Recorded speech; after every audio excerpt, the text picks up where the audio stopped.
வாக்கர்த்தா விவசம்ருக்தௌ வாக்கர்த்தா பதிபக்தையே ஜெகதப்பிதரோ வந்தே பார்வதி பரமேஸ்வரவ். எல்லாம் அல்ல அம்மையப்பனாக விளங்கக்கூடிய உமா மகேஸ்வரனுடைய பாதார விந்தங்களை சரணடைந்து உலகம் முழுவதும் வாழக்கூடிய கடவுள் அருள் டிவி நேயர்கள் அனைவருக்கும் உங்கள் தாம்பரம் வாராகி ஈசனேசன் சுவாமியுடைய நல்லாசிகள், வாழ்த்துக்கள். Jai Varahi, Jai Jai Varahi. Namachivayam. Happy new year, happy new year. உலகம் முழுவதும் வாழக்கூடிய நண்பு பக்தர்களே, உங்கள் அனைவருக்கும் இனி ஆங்கில புத்தாண்டு நல்வாழ்த்துக்கள். பிறந்திருக்கக்கூடிய இந்த 2026 நம்ம எல்லாருடைய வாழ்க்கையிலும் நமக்கும் சேர்த்து எனக்கும் சேர்த்து உங்களோடு என்னையும் சேர்த்துக்கோங்க. அற்புதமாக நம்ம எல்லாருக்கும் நினச்ச காரியங்கள் எல்லாம் நிறைவேறி தடைகள் எல்லாம் விலகி ஆயுள் ஆரோக்கியம், மெயினாக ஆரோக்கியம் ரொம்ப முக்கியமானது. ஆரோக்கியத்தோடு நாம் இருக்கணும் அப்படின்னு சொல்லிட்டு அம்பாளை பிரார்த்திப்போம். ஸோ 2026 இந்த வருஷம் காமனாக என்னென்ன பயிற்சிகள்லாம் இருக்குது, எப்படி இருக்க போகுது. இப்போ முதல்ல கிரக அமைப்புகளை நம்ம பார்த்துருவோம். 2026 பொறுத்தவரையிலும் குரு பகவான், ராகு கேது, சனி, இந்த 3 பெயர்ச்சிகளும் இந்த 2026 அமைகின்றன. இது ஒரு சூப்பரான விஷயம், ஒரு நல்ல செய்தி. ஏன்னா அது 3மே உயர்ந்த கிரகங்கள். இந்த 3மே ரொம்ப நாள் ஒரு டைம் எடுத்துக்கக்கூடிய ஒரு பெரிய கிரகங்கள். எப்படி இந்த சூரியன் புதன் சுக்கிரனை முக்கூட்டு கிரகங்கள், இவங்க எப்பவுமே ஜாயிண்டாக இருப்பாங்க அப்படின்னு நம்ம சொல்கிறோமோ, அதை போல் சனி பகவான் 2.5 வருஷம், ராகு கேது 18 மாதம் 1.5 வருஷம், குரு பகவான் 1 வருஷம். அப்போது இந்த 2026 குரு பெயர்ச்சி இருக்குது, சனி பெயர்ச்சி இருக்குது, ராகு கேது பெயர்ச்சி இருக்குது. இதனால் இந்த 2026 டோட்டலாகவே நம்ம எல்லாருடைய லைஃப்பும் சேஞ்ச் ஆக போகுது. இந்த பிரபஞ்சத்துக்கே, இந்த நாட்டிற்கே யாரும் எதிர்பார்க்காத வகையில், நீங்களே எதிர்பார்க்காத வகையில் ஒரு சில மாற்றங்கள் ஏற்படும். உங்கள் வாழ்க்கையிலே கூட அது இருக்கலாம். நான்லாம் இப்படி வருவேன்னு நினைக்கவே இல்லை சாமி, நான் அவ்வளோ கஷ்டத்தில் இருந்தேன், நான் இந்த கஷ்டத்தில் விட்டுட்டு நான் இவ்வளோ தூரம் முன்னுக்கு வருவேன் நான் நினைக்கவே இல்லை சாமி அப்படின்னு சொல்லக்கூடிய வகையில் பல மாற்றங்கள் நிகழும். காரணம் என்ன? சனி பயிற்சி நடக்க போகுது. இதனால் திருக்கணித பிரகாரம் தான் மீனத்தில் இருந்தார். இப்போ மார்ச் மாதத்துக்கு பிறகு அவர் பர்மனண்ட்டாகவே வாக்கியப்படி திருநள்ளாறு சனி பயிற்சி நடக்க போகுது. ராகு கேது, கும்பத்தில் இருக்கக்கூடிய ராகு, சிம்மத்தில் இருக்கக்கூடிய கேது, அதே போல் இந்த வருஷத்தில் குரு பகவான் உச்சம் அடைகிறார். அப்போது காலபுருஷனுக்கு 9ஆம் இடத்தில் இருக்கக்கூடிய குரு பகவான், அந்த 9ஆம் அதிபதி சுபகிரகம் உச்சம் அடைஞ்சாலே அந்த வருஷம் சூப்பராக இருக்கும். இந்த 2026 நல்லா இருக்கும்னு எப்படி சாமி சொல்கிறீங்க? ஏதாவது ஒரு கேள்வி கேட்குறீங்கன்னு வச்சுக்கோங்களேன், நம்ம ஒரு பதில் சொல்லணும்ல. ரொம்ப சிம்பிள் சார். காலபுருஷனுக்கு 9ஆம் அதிபதியாக இருக்கக்கூடிய ஆதித்யாதி நவகிரகங்களிலே மிகுந்த சுபத்துவமான ஒரே கிரகம் தேவகுரு. அந்த குருவானவர் இந்த 26வது வருஷத்தில் உச்சம் பெறுகிறார். கடகத்தில் உட்கார்றாரு. அவருக்கு சனி பகவானோடு தொடர்பு, சனி பகவானுக்கு வீடும் கொடுக்கிறார். அப்போ உச்சம் பெற்ற குரு சனி பகவானுக்கு வீடு கொடுத்து அதோடு கூட குருவும் சனியும் தொடர்பு ஏற்படுகிறது. இதனால் இந்த பூமி, பிரபஞ்சம், உலகம் முழுவதும் சுபத்துவம் அடைகிறது. அந்த பாவகர்மாலாம் மேக்சிமம், உங்கள் பாவகர்மாலாம் தொலைய போகுது. உங்களுடைய கஷ்டங்கள் எல்லாம் தொலைய போகுது. நிம்மதி அதிகரிக்கக்கூடிய வருடமாக, நிலையான மகிழ்ச்சி, நிலையான ஆயுள் ஆரோக்கியம் இதெல்லாம் அதிகரிக்கக்கூடிய அற்புதமான வருஷமாக இந்த வருஷம் அமையப்போகுது. ஃபுல் டீட்டெயிலாக ப்ரீஃபாக உங்கள் ராசிக்கு என்ன நடக்க போகுது, உங்கள் ராசிக்கு எப்படி இருக்கும், உங்களுக்கு எப்படி இருக்கும், ராசியை கூட விடுங்க, ஸ்பெசிஃபிக்காக உங்களுக்கு என்ன நடக்கும், உங்களுக்கு எப்படி இருக்கும் பார்த்துடலாம் வாருங்கள். அன்பார்ந்த ரிஷப ராசி நேயர்களே, அற்புதமான கால நேரம். ரிஷபராசி நேயர்களே, இனிதான் உங்கள் வாழ்க்கையில் நல்ல முன்னேற்ற காலங்கள் அமையப்போகுது. நீங்கள் ஆவலோடு எதிர்பார்க்கக்கூடிய வாழ்க்கை முன்னேற்றங்கள், நீங்கள் ஆவலோடு எதிர்பார்க்கக்கூடிய வாழ்க்கையில் ஏற்படக்கூடிய முன்னேற்றங்கள் உங்களுக்காக காத்திருக்கிறது. நன்மைகள் நடக்கும். காரணம் என்னன்னு கேட்டிங்கன்னா, இது நாள் வரையிலும் உங்களுக்கு 2ஆம் இடத்தில் இருந்து வந்த குரு பகவான் 3ஆம் இடம் முயற்சிங்கிற ஸ்தானத்துக்கு போகிறார். சார் எப்பவுமே உங்களுக்கு சொல்கிறேன் சார், ரிஷபராசி என்பர்களுக்குன்னு இல்லை, பொதுவாகவே அவங்க நீங்கள் எவ்வளவு பெரிய ஒரு குடும்பமாக, பெரிய குடும்பங்களாக இருந்தாலும், அல்லது வயசில் ஒரு மூத்தவங்களாக இருந்தாலும், அல்லது ஒரு பெரிய தொழில் செய்யக்கூடியவங்க, ஒரு பெரிய ரொட்டேஷன் செய்யக்கூடியவங்க, பெரிய கௌரவமான குடும்பங்களாக இருந்தாலும் நான் உங்களுக்கு சொல்வது உண்டு, உங்கள் குடும்பத்துக்குன்னு ஒரு குருவை, குல குருவை நீங்கள் நியமிக்கணும். ஒரு குரூப் ஆஃப் கம்பெனிஸ் இருக்கிறாங்க, இதனால் வரையிலும் அவங்க நல்லபடியாக அவங்க லைஃப் போய்கிட்டு இருந்தது. கிட்டத்தட்ட மாதத்துக்கே ஒரு 60 கோடி 70 கோடி அவங்க ரொட்டேஷன் பண்ணுறாங்க. ஒரு 4-5 ஷோரூம் வச்சுருக்கிறாங்க. ஒரு பக்கம் டெக்ஸ்டைல் பிஸ்னஸ் பண்ணுறாங்க. இன்னொரு பக்கம் பார்த்தீங்கன்னாக்கா விவசாயம் சார்ந்த பிஸ்னஸ் பண்ணுறாங்க, கோகோனட்டு. இன்னொரு பக்கம் பார்த்தோன்னா மில்லுங்க வச்சு நடத்துகிறாங்க. அப்போது ஒரு குரூப் ஆஃப் கம்பெனிஸ், இதெல்லாம் ஒரே நேரத்தில் அவங்களுக்கு சிக்கல்கள் வந்து சேர்கிறது. சிக்கல்னால் எப்படிங்க, இமீடியட்டாக ஒரு 25 கோடி ரூபாய் வேணும், அந்த மாதிரி. அப்போ ஒரு தொழில் நிறுவனம் குரூப் ஆஃப் கம்பெனிஸாக இருக்காங்க. இதுவரையிலும் அவங்க யாரையுமே எங்கேயுமே போனது கிடையாது, தொட்டதெல்லாம் தொலைன்னு வந்தது.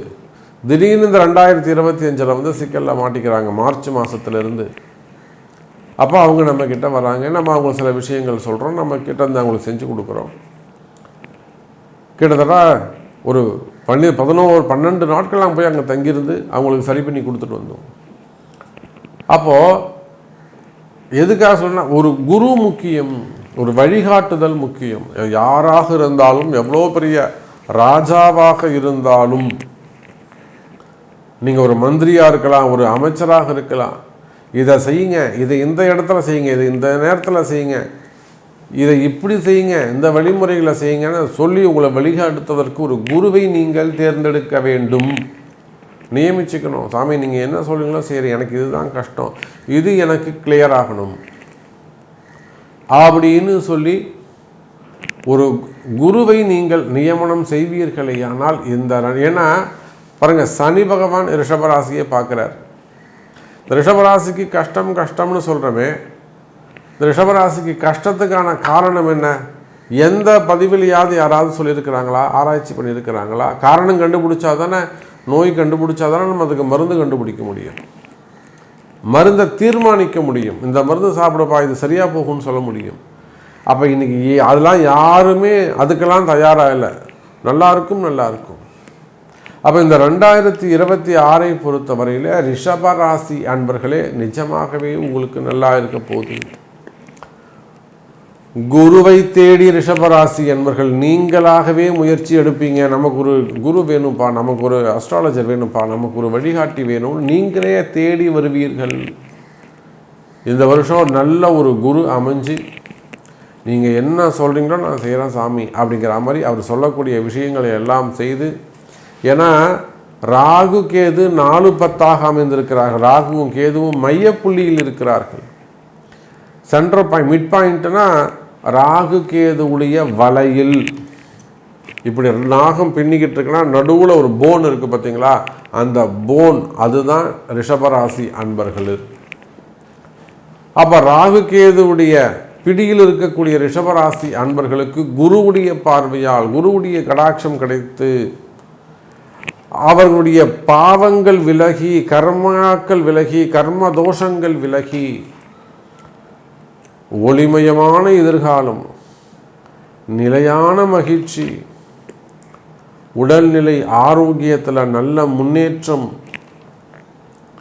ஆப்ரேஷனில் வெற்றிகள், ஆயுள் பாவம் அதிகரித்தல்,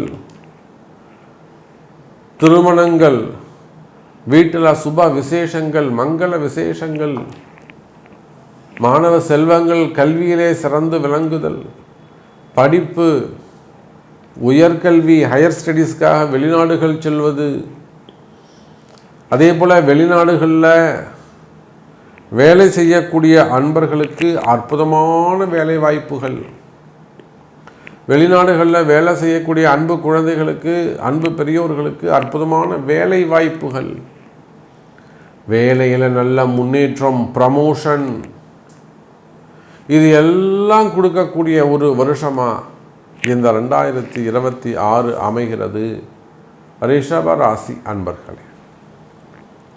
அப்போ நீங்கள் உள்நாடாக இருக்கலாம், வெளிநாடாக இருக்கலாம், அதே போல் கவர்மெண்ட் ஜாபாக இருக்கலாம், ப்ரைவேட் ஜாபாக இருக்கலாம்.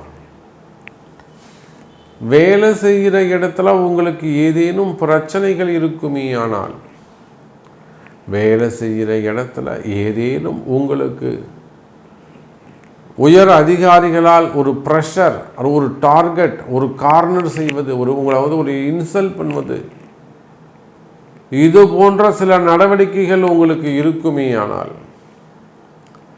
கவலை வேண்டாம் எனதருமை ரிஷப ராசி அன்பர்களே. இந்த 2026 மார்ச் மாதத்துலேருந்து அதெல்லாம் படிப்படியாக குறையும். இல்லை சாமி, என்னால் வேலையே செய்ய முடியல, என்னால் வேலைக்கு நிம்மதியாக போக முடியல, நான் வேலையை காப்பாற்றிக்கணும், கமிட்மெண்ட்டில் இருக்கேன், எப்படியாவது எனக்கு வேலையை காப்பாற்றி கொடுங்க, இல்லைனா எனக்கு வேலை போயிடுச்சு சாமி, எனக்கு வேலை கிடைக்கணும். நிச்சயமாக கவலைப்படாதீர்கள் ரிஷப ராசி அன்பர்களே. அதற்கெல்லாம் வழிவகை உண்டு, பரிகாரங்கள் உண்டு. அப்போ வேலை வாய்ப்புகள் கிடைக்கும். வேலையை இழந்த ரிஷபராசி அன்பர்களுக்கு வேலை வாய்ப்புகள் உருவாகும்.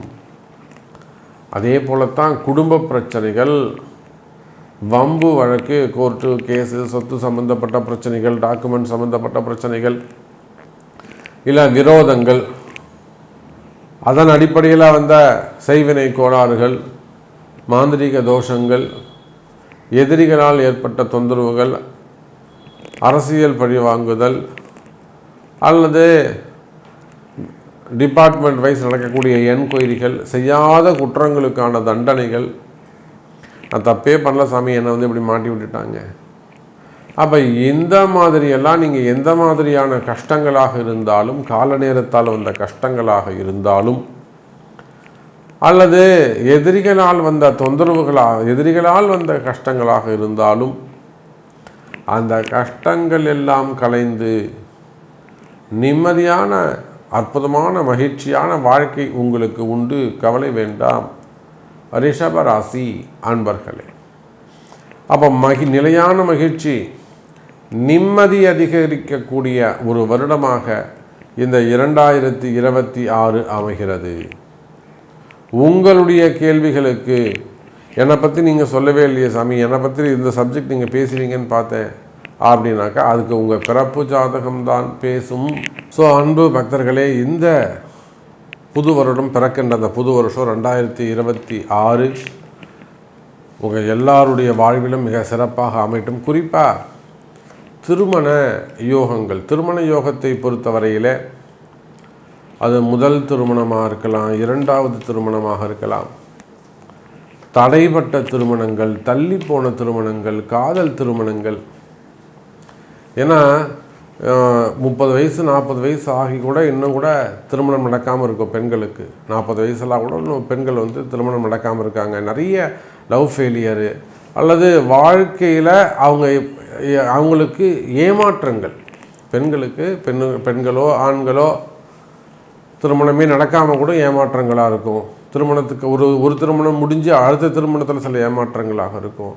ஸோ அதெல்லாம் நிறைய பெயினை கொடுத்துருக்கும் உங்களுக்கு. அப்போ அந்த மாதிரி உலகம் முழுவதும், உள்நாடாக இருக்க வெளிநாடாக இருக்கலாம், அப்போ உலகம் முழுவதும் வாழக்கூடிய அன்பு பக்தர்கள், அது மாதிரி திருமண தடைகள் இருக்குமே, ஆனால் இந்த வருஷம் உங்களுக்கு சிறப்பாக இருந்து சின்ன சின்ன எளிமையான பரிகாரங்கள் தான் உங்களை வாழ வைக்கும். சின்ன சின்ன எளிமையான பரிகாரங்கள் தான் உங்களை கை கொடுக்கும். அப்போ திருமண தடைகள் விலகும். அதே போல் காதல் திருமணங்கள் மற்றும் வயோதிக திருமணங்கள், ஒரு தலைபட்சமாக ஆசைப்படுறது அல்லது ஏதேனும் ஒரு தடைகள் ஏற்படுவது. அப்போ இந்த மாதிரி திருமணத்தில் எந்த மாதிரியான ஸ்ட்ரகிளிங் இருந்தாலும், திருமண வாழ்க்கையில் ஒரு வேறு ஏதேனும் வம்பு வழக்குகளோ அல்லது வந்து ஒரு டிவோர்ஸ் கேஸோ இல்லை வேறு ஏதேனும் கருத்து வேறுபாடோ திடீர்னு கோச்சிக்கிட்டாங்க பேசாமல் இருக்காங்க அந்த மாதிரியான விஷயங்கள் இருந்தாலும் அதுவும் நிச்சயமாக உங்களுக்கு சரியாகும். அதே போல் குழந்தை பாக்கியம், இந்த குழந்தை பாக்கியத்தை பொறுத்தவரையில் ஆண் பெண் இருவருடைய ஜாதகம் நமக்கு ரொம்ப முக்கியம். ஸோ இந்த 2 பேருடைய ஜாதகத்தை வச்சு பார்த்தா தான் நமக்கு அது பதில் சொல்ல முடியும். ஆகையினால குழந்தை பாக்கியம் நிச்சயமாக உங்களுக்கு இந்த வருஷம் நீங்கள் பேரண்ட் ஆகிறது உறுதி. உங்களுடைய கர்ம வினைகள் கிளியர் பண்ணாதான் அந்த கர்மாவை நீங்கள் பாக்கி இல்லாமல் குறைச்சா மட்டும்தான் அந்த குழந்தை பாக்கியம் கிடைக்கும். ஸோ அந்த கர்மா குறைக்கிறதுக்கு என்ன வழி உண்டு அப்படிங்கிறத உங்கள் பிறப்பு ஜாதகம் பேசும். இது மட்டும் இல்லாமல் உங்களுடைய எல்லா கேள்விகளுக்கும் உலகத்தில் நீங்கள் எந்த மூலையில் இருந்தாலும் உங்களுடைய எல்லா கேள்விகளுக்கும் உங்கள் பிறப்பு ஜாதகம்தான் பேசும். உங்கள் பிறப்பு ஜாதகம்தான் முக்கியம். அந்த கிரகநிலைகளை அடிப்படையாக கொண்டு பார்க்கும்போது தான் இன்னும் கூட பர்ஃபெக்டாக துல்லியமாக பதில் சொல்லி என்ன மாதிரியான வழிபாடுகள் ஆலய வழிபாடுகள் செய்ய முடியும் என்பதை நம்ம பார்த்து செய்வீர்களேயானால் இந்த 2026 ரொம்ப ஹாப்பியாக கலர்ஃபுல்லாக சூப்பராக நீ உங்களுடைய எண்ணங்கள் எல்லாம் நிறைவேறி மகிழ்ச்சியான வாழ்க்கை அமையும். நன்றி, நமச்சிவாயம், ஜெய்வராய். கடவுள் அருள் டிவியை பார்த்தமைக்க நன்றிகள். மேலும் இது போன்ற தகவல்களை தெரிந்து கொள்ள கடவுள் அருள் டிவியை சப்ஸ்கிரைப் செய்யுங்கள். மறக்காமல் பெல் ஐக்கானை கிளிக் செய்யுங்கள்.